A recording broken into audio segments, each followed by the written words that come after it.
नमस्कार फ्रेंड्स, स्वागत है मेरे चैनल डॉक्टर प्रशांत त्रिपाठी प्रयागराज में। आज का जो वीडियो है उसका जो शीर्षांक है वो है बोन स्पर्स या फिर हड्डी का बढ़ना। दोस्तों, अक्सर आपने सुना होगा कि आपके किसी रिलेटिव या कोई आपके जानकार में जिनका एक्सरे हुआ और एक्सरे की रिपोर्टिंग में ऐसा बताया गया कि बोन स्पर हो रहा है। आपने डॉक्टर से मुलाकात करी और डॉक्टर ने बताया कि आपकी हड्डी बढ़ रही है। तो अक्सर पेशेंट्स बहुत ज़्यादा टेंशन में आ जाते हैं कि हमारी हड्डी क्यों बढ़ रही है, हड्डी बढ़ रही है, ये क्या है। तो दोस्तों, मैं आपको समझाऊंगा कि बोन स्पर या हड्डी बढ़ना वाकई में क्या होता है।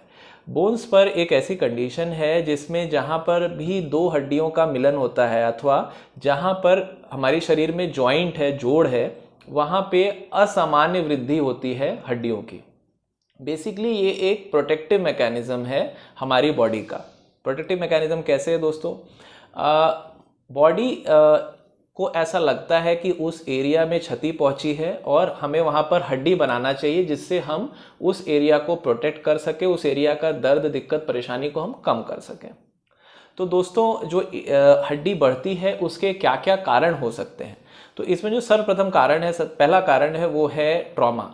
किसी भी चोट लगने के बाद बॉडी को ये अंदेशा होता है कि चोट लग गई है, तो वहाँ पे हमें हड्डी बना करके उस भाग को थोड़ा सा स्टेबल कर देना चाहिए। तो अक्सर चोट के बाद हड्डी बढ़ने की दिक्कत होती है।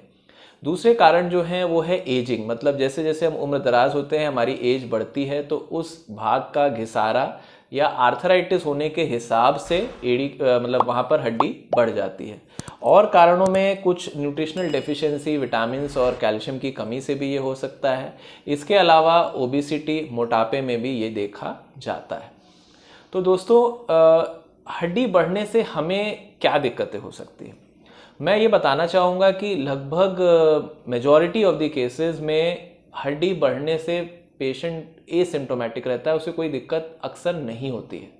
लेकिन कुछ केसेस में ये दिक्कत होती है। कहने का आशय ये है कि अगर हमें कोई दिक्कत परेशानी नहीं है और हमने ऐसे ही अपनी जांच या कुछ कराया और उसमें ऐसा आया कि बोन्स पर है या हड्डी बढ़ रही है, तो हमें घबराने की आवश्यकता नहीं है। हमें ये नहीं सोचना है कि रिपोर्ट में ऐसा लिखा है, अब क्या होगा। तो दोस्तों, जब तक ये किसी साइन या सिम्टम के साथ रिलेटेड नहीं है तब तक ये कोई भी इसमें दिक्कत या परेशानी नहीं है। अगर ये इसमें दिक्कत होती है तो क्या क्या दिक्कतें होती हैं? तो जो ये हड्डी बढ़ती है इसकी लोकेशन जहाँ पे रहती है उसके हिसाब से हमें दिक्कत होती है। अगर ये घुटने के भाग में हड्डी बढ़ रही है तो वहाँ पर हमें घुटनों में दर्द, सूजन, जकड़न, चलने फिरने में दिक्कत, नीचे बैठने उठने में दिक्कत, सीढ़ियाँ चढ़ने में प्रॉब्लम, ये सारी दिक्कतें होती हैं। कई बार ये जो बढ़ी हुई हड्डी होती है ये वहाँ से डिटैच होकर के निकल के जोड़ के अंदर आ जाती है और लूज बॉडी का रूप ले लेती है और कहीं पर भी ये जोड़ में आकर के फंस सकती है, जिससे बहुत तेज पीड़ा होती है। अगर यही हड्डी बढ़ने की दिक्कत हमें गर्दन के भाग में होती है तो वहाँ पर वो हमें सर्वाइकल स्पॉन्डिलाइटिस की दिक्कत कर सकती है, जिसमें हमें चक्कर आना, गर्दन में दर्द होना, घूमने फिर गर्दन को रोटेट करने में तकलीफ होना और इवन झुंझुनाहट, टिंगलिंग, नमनेस, ये सारी दिक्कतें भी हो सकती हैं। अगर वो कमर के भाग में है तो हमें आगे झुकने में तकलीफ होना, हमें चलने फिरने में प्रॉब्लम होना, पैरों में झुंझुनाहट होना, डिस्क की प्रॉब्लम होना, नस पे दबान होना, ये सारी दिक्कतें हो सकती हैं। यही चीज़ अगर हमें एड़ी के भाग में होती है तो हमें सो करके उठ के या कुछ देर बैठने के बाद चलने में तकलीफ होना, कुछ कदम चलने के बाद दर्द का कम हो जाना, लंबे समय खड़े होने पर दर्द होना, कोई भी उछल कूद, डांसिंग या ऐसी कोई एक्टिविटी करने में पेन होना, ये दिक्कत हो सकती है। तो दोस्तों, इसका उपचार क्या है?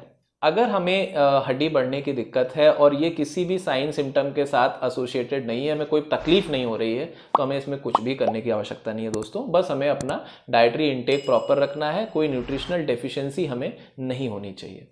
लेकिन अगर ये किसी साइन सिम्टम्स के साथ एसोसिएटेड है तो वो जिस जगह के साइन सिम्टम्स है उसके अनुसार हमारा इलाज होगा। घुटने की गठिया है तो घुटने की गठिया के हिसाब से इसका इलाज होगा। अगर हमें रीढ़ की हड्डी की प्रॉब्लम है तो रीढ़ की हड्डी की दिक्कत के हिसाब से, अगर हमें एड़ी में प्रॉब्लम है तो उसके हिसाब से इलाज होगा। तो कहने का आशय ये है कि हमें रिपोर्ट्स देख करके एक भय में नहीं जाना है और हमें एक ऑर्थोपेडिक सर्जन से मिलना है अगर हमें तकलीफ हो और उसके अनुसार उसका इलाज हमें करवाना है। तो आशा करता हूँ आपको ये वीडियो पसंद आया होगा दोस्तों, और आपकी हड्डी बढ़ने की जो एक परेशानी होती है उसमें कुछ आपको इंसाइट ज़रूर मिली होगी। धन्यवाद दोस्तों।